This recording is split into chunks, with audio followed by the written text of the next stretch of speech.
Next news में आपका बहुत बहुत स्वागत है। मैं हूं आपके साथ अबरारुल हक रहमान। मेरा खास प्रोग्राम मुद्दा आज का में चर्चा करेंगे पश्चिम बंगाल में हुई उस बड़ी घटना की, इसके बाद भारतीय जनता पार्टी को बैठे बिठाए एक बड़ा मुद्दा मिला और इसको लेकर के अब राजनीतिक बयानबाजी भी शुरू हो चुकी है। बीजेपी इस वक्त यह आरोप लगा रही है कि भारतीय जनता पार्टी की अगर सरकार होती प्रदेश में तो अब तक उन तमाम हमलावरों पर जो है कार्रवाई हो चुकी है, लेकिन चूंकि वहाँ पर ममता बनर्जी की सरकार है और ये तमाम जो है पाले हुए लोग हैं, तो इन पर कार्रवाई कैसे होगी। साथ ही आपको ये बता दें दर्शकों कि इस समय जो सीवी आनंद बोस हैं राज्यपाल, उन्होंने इस पूरे मामले पर कई तरीके से जो है राज्य सरकार को आड़े हाथों लिया है और बड़े गंभीर आरोप भी लगा दिए। साथ ही ये भी कहा कि इस पूरे मामले पर बड़ी कार्रवाई की जाएगी अगर राज्य सरकार इस तरीके से खामोश तमाशा देखती रही तो। आज इस पूरे मामले पर विस्तार से चर्चा करेंगे। चूंकि 2024 का चुनाव नजदीक है और इसी वजह से अलग अलग राज्यों में राजनीतिक गर्माहट तेज हो रही है। पश्चिम बंगाल में भारतीय जनता पार्टी को 18 सीटों से आगे बढ़ना है। इस वजह से वहां पर अभी से ही राजनीतिक हालात अपने पक्ष में बनाने का प्रयास किया जा रहा है। दो इस पूरे मामले में एंगल है। एक तो ये, क्या ममता बनर्जी कानून व्यवस्था को लागू करने में असफल है, या फिर दूसरी तरफ भाजपा जानबूझ करके इसमें राजनीति कर रही है और क्या उनको राजनीतिक फायदे मिलने की भी उम्मीद नजर आती है। मेरे साथ इस पूरे मामले पर बात करने के लिए प्रांशु मौजूद है। इनसे समझते हैं कि आखिरकार पश्चिम बंगाल में आज घटी उस घटना को लेकर के आपकी क्या राय रहेगी और क्या इसकी जो आप नतीजे की अगर हम बात करें तो क्या ज्यादा दूर तक जाने वाली है, क्योंकि बीजेपी आक्रामक मोड में नजर।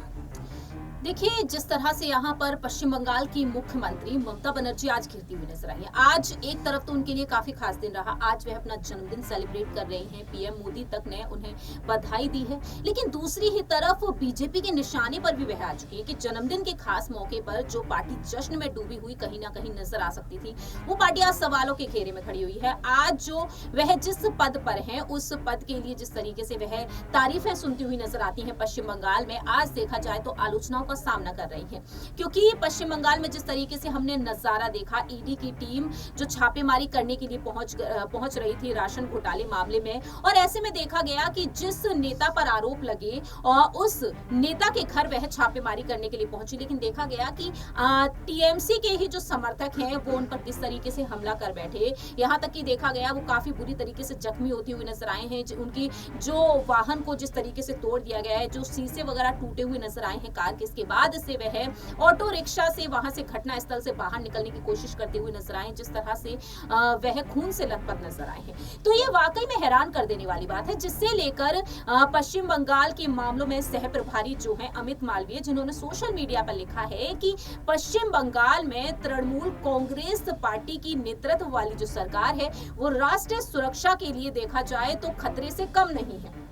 यानी कि ममता बनर्जी की जो सरकार, हमेशा ही जिस सरकार को लेकर कहा जाता है कि गुंडा राज है पश्चिम बंगाल में, और आज एक बार फिर से वो चीज यहाँ पर सटीक पड़ती हुई नजर आ रही है। इससे पहले भी 2019 में भी ऐसी कई घटनाएं देखने को मिली हैं जब सीबीआई की टीम छापेमारी करने के लिए पहुंची थी और उस वक्त ममता बनर्जी ने केंद्र की मोदी सरकार पर निशाना साधा था कि कैसे साजिशें रची जा रही है। लेकिन आज ममता बनर्जी इसको लेकर क्या कुछ कहना चाहेंगी, तो फिलहाल यहाँ पर अबरार कार्रवाई जल्द से जल्द होनी चाहिए। जिस तरीके से छापेमारी करने को लेकर बात निकलकर सामने आई थी, मुझे लगता है कि छापेमारी तो अब भी नहीं रुकेगी, क्योंकि पीएम मोदी अपने भाषण में एक वक्त साफ तौर पर कह चुके हैं, देखिए छापेमारी तो नहीं रुकेगी, ईडी सीबीआई की चाहे विपक्षी दल कुछ भी कर ले। यानी कि यहाँ पर जिस तरीके से जो गुंडाराज देखने को मिला, ईडी के अधिकारियों पर जो आपने हमला कर दिया, अधीर रंजन चौधरी कांग्रेस के जो नेता, वो भी बीजेपी का साथ देते हुए नजर आए हैं।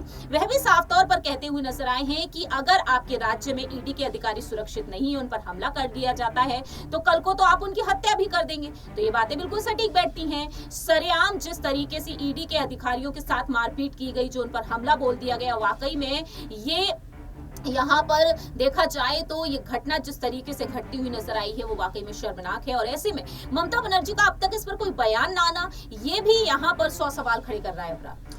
अगर इस पूरे मामले पर एक बयान का जिक्र करूं मैं, जिस बयान में टीएमसी के एक बड़े नेता ने दावा किया कि ईडी के अधिकारी वहां पहुंच करके जो स्थानीय लोग थे उनको वो भड़का रहे थे, उनको एक तरीके से प्रोवोकेट कर रहे थे वो, कि वो कहीं ना कहीं इस पर रिएक्ट करे। शहजाद शेख को जब गिरफ्तार करने पहुंची ईडी की टीम, तो वहां पर आम लोग भी इकट्ठा हो गए। जाहिर सी बात है कि एक बड़ा चेहरा है, तो लोग जो उनके समर्थक थे वो वहां पर इकट्ठा हो गए, और उस इकट्ठा होने की वजह से ही ये हालात बिगड़ते हुए नजर आए। और टीएमसी के नेता का ये दावा कितना सही हो सकता है, क्योंकि उनका ये मानना है कि ईडी की टीम यहाँ पर कहीं ना कहीं लोगों को जो है भड़काती नजर आई है और उनको उकसाती नजर आई है, तब जाकर के ये जो बड़ा रिएक्शन है वो देखने को मिला। और साथ ही इससे जुड़ा एक सवाल ये भी कि राज्यपाल सीवी आनंद बोस ने इस पूरे मामले पर अब कड़ी चेतावनी दे दी। उन्होंने ये कहा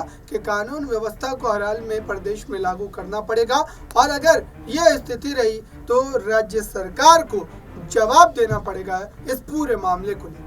देखिए, फिलहाल राज्यपाल जिस तरीके से एक्टिव होते हुए नजर आए, जाहिर है कि राज्यपाल को यहाँ पर फैसले लेने की जरूरत है ही, क्योंकि कानून व्यवस्था कहीं ना कहीं यहाँ पर काफी कमजोर पड़ चुकी है। 200 लोग बताए जा रहे हैं, 200 लोग जो ईडी के अधिकारियों पर हमला बोल रहे हैं, तो आप समझ सकते हैं, क्योंकि यहाँ पर अधीर रंजन चौधरी कहते हैं कि ऐसे में उनका सुरक्षा बल जो होना चाहिए वो काफी ज्यादा मजबूत होना चाहिए। अब ईडी की टीम को भी सुरक्षा बल लेकर चलना चाहिए, वह साफ तौर पर कहते हुए नजर आए हैं। तो अब यहाँ पर जो बयानबाजी सुनने को मिल रही है, ममता बनर्जी के बयानों पर रुक कर लिया जाए तो वह केंद्र की मोदी सरकार पर सवाल उठाती है, मणिपुर में जो घटना हुई उसको लेकर मांग उठाती है। अब ममता बनर्जी से अगर यहाँ पर सवाल पूछा जाए तो आखिरकार आपके राज्य में आप ही की पार्टी के जो है कार्यकर्ता इस तरीके से ईडी की टीम पर हमला बोल रहे हैं, बात यहाँ पर ये उठती है अब कि छापेमारी अगर वह करने जा रहे थे, आखिरकार ऐसा क्या था कि छापेमारी करने के लिए ईडी की टीम पहुंची, बल्कि उन पर ही हमला बोल दिया गया। क्या वाकई में यहाँ पर अबरार कोई ना कोई घोटाला जरूर हुआ है? क्या वो डर और खौफ सता रहा था? 2024 की शुरुआत हो चुकी है जिसका सभी इंतजार कर रहे थे, क्योंकि आम चुनाव है, लोकसभा चुनाव है और गठबंधन में शामिल है यहाँ पर टीएमसी भी, तो कहीं ना कहीं वो डर और खौफ तो जरूर होगा ही होगा। इसी वजह से ईडी सीबीआई से, या फिर यूं कहा जाए कि ममता बनर्जी यहाँ पर अपनी सरकार को इस तरीके से आगे रखी है। एक सवाल ये भी इसमें निकलकर सामने आता है कि ममता बनर्जी क्या वाकई में इसी और डर और खौफ को पैदा करते हुए यहाँ पर सरकार बार बार बनाती हुई देखी जाती है। बिल्कुल, इस पूरे मामले को लेकर के कई बड़े सवाल है। राज्यपाल का ये आक्रामक रवैया दर्शाता है कि भारतीय जनता पार्टी कहीं ना कहीं इस पूरे मामले को और ज़्यादा पुरजोर तरीके से उठाएगी। ममता बनर्जी की सियासी मुश्किलें जो है वो अब बढ़ गई है। देखना होगा कि इस पूरे मामले पर वो सफाई क्या देती हैं, उनका पक्ष क्या आता है, और क्या वाकई ये अब 2024 के चुनाव के लिए कहीं ना कहीं एक बना बनाया मुद्दा भारतीय जनता पार्टी को मिल गया है। इस खास रिपोर्ट में बस इतना ही। जुड़े रहें बड़ी खबरों के लिए नेक्स्ट 9 न्यूज़ के साथ।